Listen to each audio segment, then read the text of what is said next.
Bonjour à vous qui nous écoutez. Je suis Dominique Faure, auteur de romans, et je dirige aussi la collection audio-livres chez mon éditeur. Et aujourd'hui, j'ai le plaisir d'interviewer Pierre Glénat. Bonjour Pierre.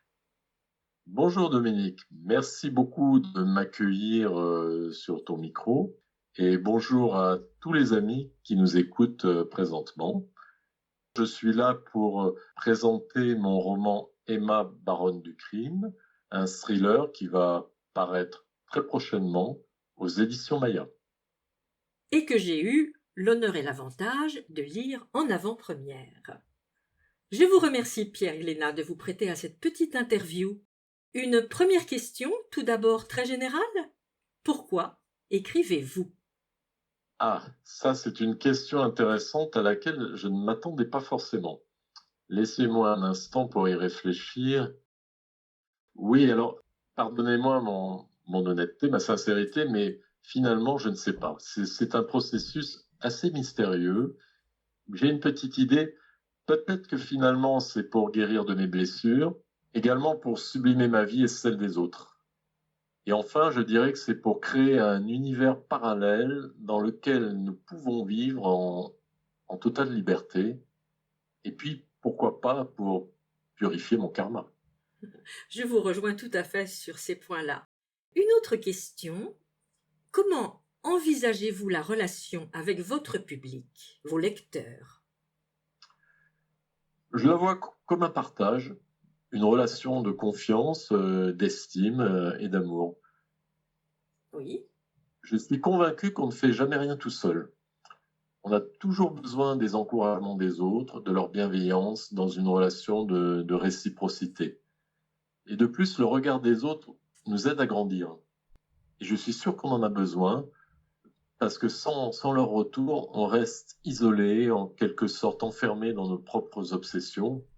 Et je crois que la vie est un partage, tout simplement, un échange et un partage. oui, très bien. Pierre, est-ce que je peux vous demander d'où vous vient votre inspiration ? Ah oui, ça par contre, je m'attendais à cette question parce que on la pose souvent aux auteurs. Alors, je vais peut-être vous décevoir, c'est comme la première question, honnêtement, je n'en sais rien parce que ce n'est pas un processus rationnel, hein, comme vous le devinez. Alors, une supposition. Peut-être que cette inspiration est liée aux circonstances de vie, aux influences subliminales de l'actualité, des programmes télé ou des musiques que j'écoute, des émotions que je reçois aussi. Et puis des promenades dans la campagne parce que j'apprécie énormément la quiétude, la sérénité de la nature. Alors je pense que tous ces matériaux inconsciemment se mélangent, fusionnent et au final créent des impulsions créatrices. Bien, Pierre. Et à propos de musique, justement, vous êtes un auteur, romancier et dramaturge, mais vous êtes également scénariste et comédien. Alors, quelles sont vos références artistiques ? Ah, ça c'est un vaste sujet. Alors, pour essayer un peu de hiérarchiser les choses, pour les livres, je dirais, pour les auteurs classiques, Baudelaire, Victor Hugo, Shakespeare et Molière m'ont beaucoup passionné et influencé parce que on y trouve des choses formidables, vraiment des émotions intenses et en même temps quand même des réflexions profondes. Pour les Oui, contemporains, j'aime beaucoup Guillaume Musso et Marc Lévy. Je trouve que leurs romans sont à la fois très accessibles, plein de péripéties, de suspense, et en même temps, ils peuvent poser des questions profondes. Donc, ce sont vraiment mes références actuelles. et pour la musique, Pierre, vous nous avez parlé de musique à l'instant. Où vont vos goûts ? Alors, antérieurement, ils proviennent de Jean-Sébastien Bach. J'apprécie énormément ce compositeur. Et alors, beaucoup plus récemment, hein, dans les auteurs-compositeurs contemporains actuels, j'ai une large préférence pour Michel Berger, grand corps malade, que je trouve être un grand poète du quotidien. Et puis alors, j'apprécie énormément les voix féminines telles que celles de Véronique Sanson, Lara Fabian et plus récemment Louane, qui je trouve véhicule des émotions vraiment très belles et très intenses. Tout à fait. Et pour le cinéma, vous qui êtes aussi scénariste ? Alors le cinéma, c'est pareil, j'ai mes classiques, j'ai mes références. Ça peut être Claude Lelouch, Jean-Luc Godard, Martin Scorsese et Clint Eastwood pour les artistes américains. Et puis pour les cinéastes francophones, j'apprécie beaucoup Cédric Klapisch, également Nakache et Toledano qui eux aussi véhiculent de très belles choses et très humanistes. Oui, très bien. Et êtes-vous adepte du petit écran? Ah oui, beaucoup. Je suis accro au petit écran. Alors, je dévore les séries polars. Ce sont mes préférences. Voilà. Alors, et d'ailleurs, il y en a plein d'excellents, je trouve, à la télé française. Et je peux pas tous les citer. Ceux qui me viennent à l'esprit, là, immédiatement, il y a la série Astrid et Raphaël, avec ce personnage formidable d'Astrid qui est, comment dire, une autiste extrêmement intelligente et profonde et qui pose des vraies questions d'humanité aussi. Tout à fait. Et puis il y a une série récente, Tout le monde ment. C'est une série polar qui ne se prend pas au sérieux et Tout le monde ment. J'ai l'impression que c'est quelque chose d'assez vrai finalement. On est tous amenés dans la vie, parfois pour protéger les autres, pour ne pas trop se dévoiler, de mentir parce que, comme dit le proverbe, toute vérité n'est peut-être pas bonne à dire, quoi. Ah oui, bien sûr. Votre roman, Emma, la baronne du crime, va être très prochainement publié par les éditions Maya. Comment avez-vous découvert cette maison d'édition, Pierre? Eh bien, écoutez, j'ai été en recherche d'un éditeur. Alors, tout simplement, je suis allé sur les moteurs de recherche d'Internet et j'ai regardé.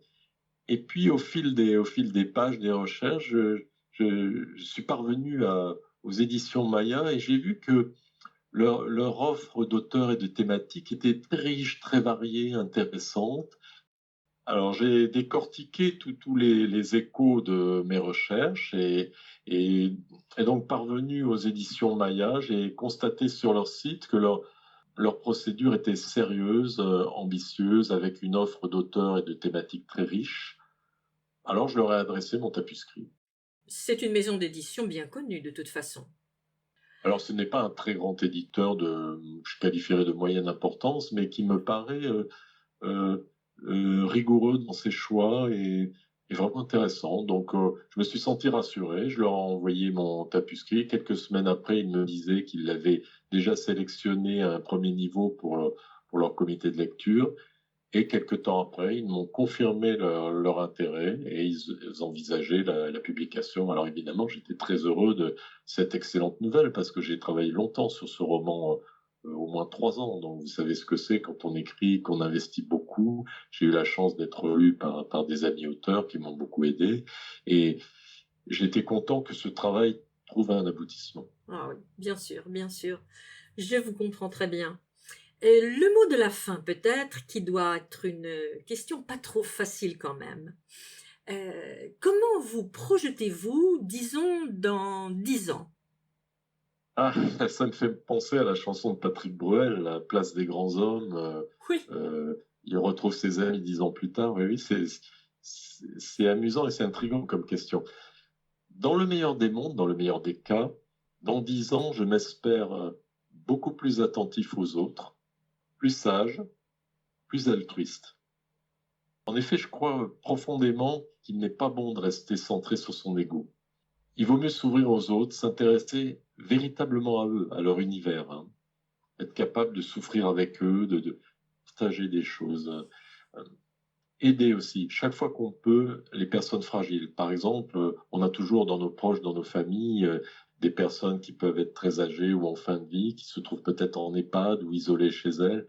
Je pense qu'on peut les aider, leur consacrer du temps, parce que finalement, l'amour et la compassion sont les meilleurs catalyseurs du bonheur, à mon avis. L'égoïsme est une voie sans issue, de mon point de vue. Je prétends pas avoir raison, mais je l'ai souvent constaté. Donc, mieux vaut s'ouvrir aux autres, s'intéresser à eux. En s'intéressant à eux, on grandit et on s'oublie soi-même.